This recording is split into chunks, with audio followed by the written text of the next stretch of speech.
আসসালামাইকুম, আমি মোহাম্মদ আবুল কাশেম, আস্থা কোম্পানির থানা টিএসও। আজকে এসেছি কর্ণর থানার প্রসাদপাড়া দর্শনপাড়া ইউনিয়নের প্রসাদপাড়া গ্রামে। আর নাইমুল ভাই, কৃষক নাইমুল ভাইয়ের ধান খেতে উনি আমাদের আস্থা কোম্পানির সয়েল পাওয়ার এবং জৈব সার ব্যবহার করতেছেন। আমরা সরাসরি ওনার কাছে যাব যে উনি আসলে কেন উদ্বুদ্ধ হলেন, সেটা জানার জন্য। তো দেখা যাক।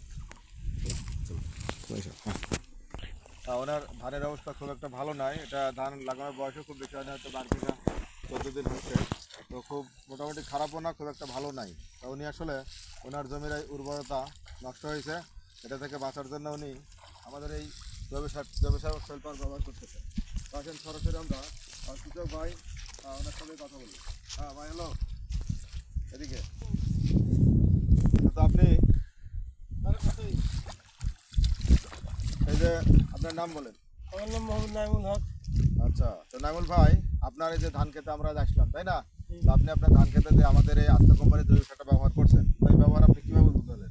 ও মানুষের দেখে মানুষের ব্যবহার করে তাদের ধান ভালো আছে, যেন আমি গ্রামও দিব আমার ধান ভালো আছে। আচ্ছা আচ্ছা, তো যারা ব্যবহার করছে প্রত্যেকের ধানের অবস্থা ভালো, তাই তো? ভালো, হ্যাঁ। আর এদিকটা বিবেচনা করে আপনি মনে করলেন যে আপনার ধানের অবস্থা খুব একটা এখনো ভালো হয়নি, ডেভেলপ করেনি।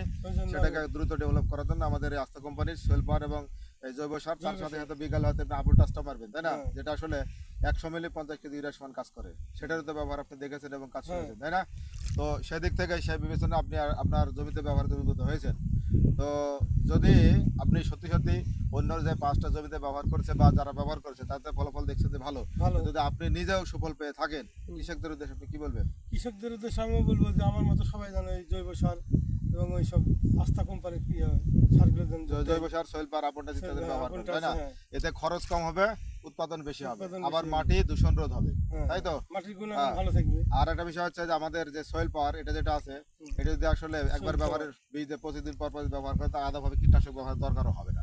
তো সেক্ষেত্রে আমাদের কি হবে যে কীটনাশকের ব্যবহারটা কমবে, সেই খরচটাও কমবে। সয়েল পাওয়ার স্প্রে করে দিতে হবে মেশিং পাউডার। না, সয়েল পাওয়ার যেটা আপনি এই যে আপনার এই সারের সাথে মিশালেন, তাই না? পানি তো মিক্স করে দিলে ভালো হবে আরো। না, তা ঠিক আছে, তবে সারের সাথেই দিতে হবে। হ্যাঁ, এটা সারের সাথে দেওয়া আমাদের কোম্পানির পক্ষ থেকে বলা হয়েছে যে সারের সাথে এটা মিক্স করে দিতে হবে, তাহলে সরাসরি মাটিতে পড়ে গেল কেমন।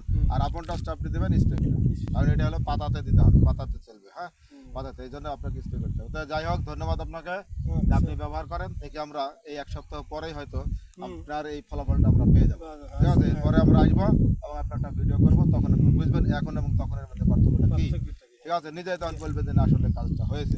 আর হলে তখন মানুষের উদ্দেশ্যে আপনি হতে পারবেন, তাই তো? ধন্যবাদ ভাই। তো ধন্যবাদ ভাই। আচ্ছা, ঠিক আছে।